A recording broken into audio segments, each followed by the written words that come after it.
So you received a copy of the AdvancEd report May 31st. At the last board meeting, we talked about how it is set up, what the expectations were, what was guiding the work, how the priorities were grouped, how from those priorities you had directives, and gave you a little bit more in-depth understanding of how we're doing the work and what it meant. Then what we went back and started doing was adding all the steps that we had taken along the way with these directives. All right, I'll go there. Being directed to come back here.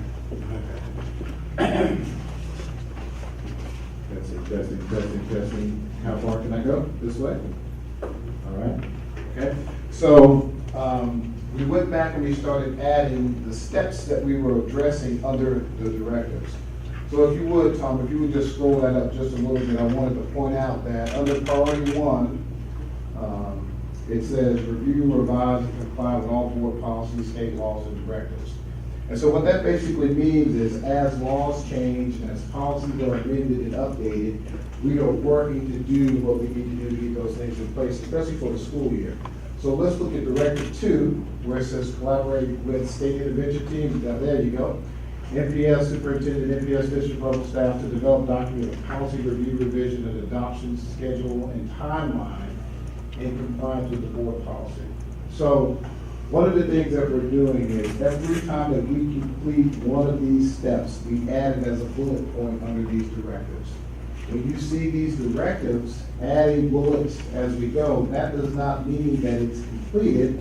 That means that we're adding steps as we do it each time because it's continuous improvement and it's an ongoing process. What I'm going to talk. Make sure that all school board policies are aligned with state laws. June 15, receive red line copy of manual.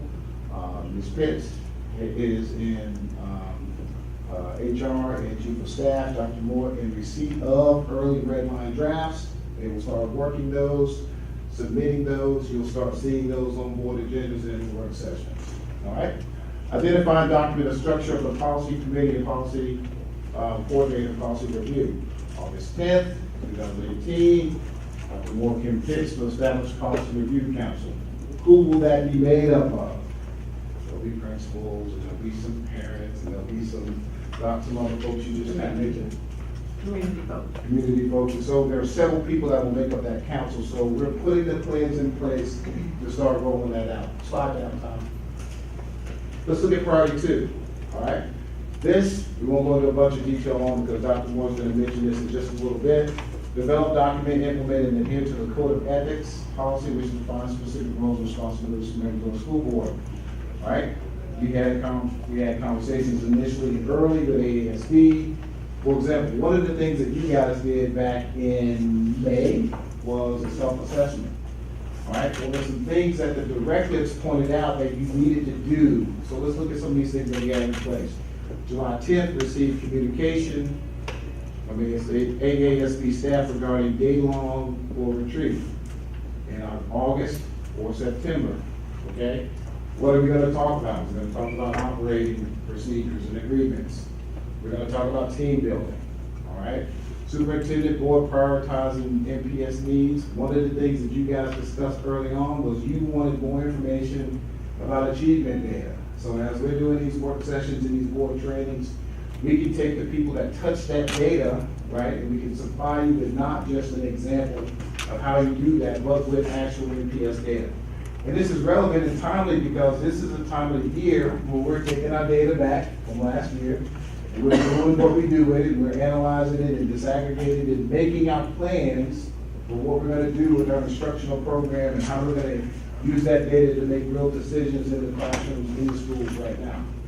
All right, go down to tab there, Tom. Literature review and a case study. All right, so one of the directives says conduct a literature review and case study. So one of the things that's going on is Dr. Moore communicated with ASB. They talked about tentative dates for board training and potential case studies regarding certain issues that board members deal with. Lots of issues that board members deal with, a myriad of things that board members do and engage with and interact with. So that could be examples one of the topics for what you focus on. Or it could be a team building, how board members work together, book study, right? So Dr. Moore has more in-depth conversation that she wants to have with you about that, but we're putting those things in place. All right? While you're doing that, Yes. before you get past that, you mentioned tests and data and what have you. Now, the tests that they took at the end of the year, Okay. the spring of the year last year, I understand that information is back, but it's being dated, so how is that gonna play into what they're supposed to be doing with the students this 9 weeks? Okay. So typically what happens is you look at the data that you get back because the group that you have your scores on in the summer is the next year's grade at this time of the year. So if you're testing third grade, we get third grade scores back in August, but those kids are now in fourth grade. So you're not gonna do what you would have done with third graders now that they're in fourth grade. But what you're doing is you look at your practice of how your teachers planned and what their focus was and what their anchor standards were and what their priorities were in the class. And you're gonna make adjustments to that for the upcoming year's third graders. But you can look at where those kids are. We're doing a lot of, well, let me give you this example. I've visited about 30 schools in the past 7 days of school being in. You'd be amazed at the number of schools that are already doing this year's beginning benchmark test for the kids.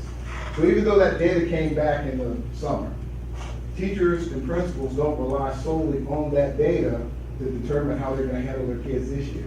So the third day of school in a bunch of elementary schools, they were already doing current information, they want to do current benchmarking, current testing right now to get relevant and timely data right this second on where the kids are, so that they can make a plan for this whole year. So basically the pre-test.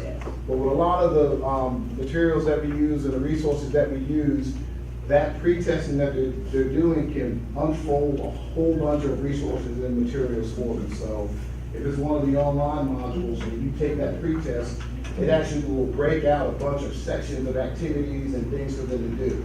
So they do it for a lot of reasons. One, to kind of tell you where you are right now, but also to unlock resources for those kids throughout the first semester.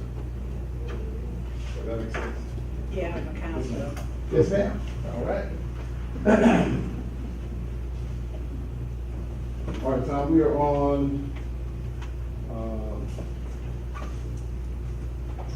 let's go to the next one. If you are still on priority 2, if you'll scroll down to directive 5. All right, so we were talking about, for example, how one of the directives with the board governance piece called for you guys to complete the self-study. Well, that's already done. So what we were trying to do is update you with only the data and the information that was relevant in what we're doing now. But that's relevant now because the work that we're going to do with ADSD and Dr. Moore this year with you guys is based on what you did with that self-study in May. Okay, so we went ahead and left that on there. So I wanted you to be aware that we were leaving that there, even though we're trying to touch on all the things that we're going to do moving forward. So August 9th, superintendent requested support from AASB and added Directive 6 to the agenda. All right. Participated professional development focused on board governance prior to the next accreditation engagement review. So you can see the dates when she was asking for those things. So there are a couple of opportunities for work sessions, and there's even a possibility of some things that AdvancEd may have as board training and board governance. But we're just leaving that as tentative and to be announced. Okay.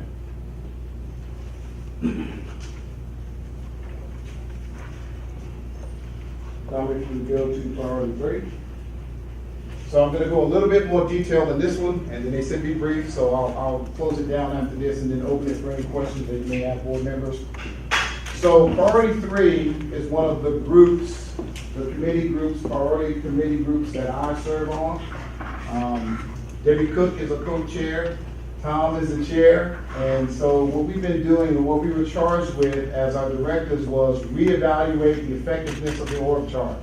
So we've been doing that, looking at the org chart, identifying some of the pieces that are in place, looking at some of the pieces that need to change, and having dialogue and conversation, all right? August 9th, we met again in the priority committee to review the org chart and the draft, and we have some recommendations. We push those recommendations. We share those forward with HR and chief of staff. The superintendent has a draft of a copy that she's working with. I think that will be presented shortly. She's going to share that with the department. August 13th, review and recommendation to HR is coming from the superintendent. That's yesterday. So August 15th, the superintendent will present revised draft. We're hoping this week to State Park. A little upcharge. Just for their review. Yes, that's what And we're doing. eventually for board approval. Priority 2, ensuring principals are accountable for communicating information to their staff. So priority.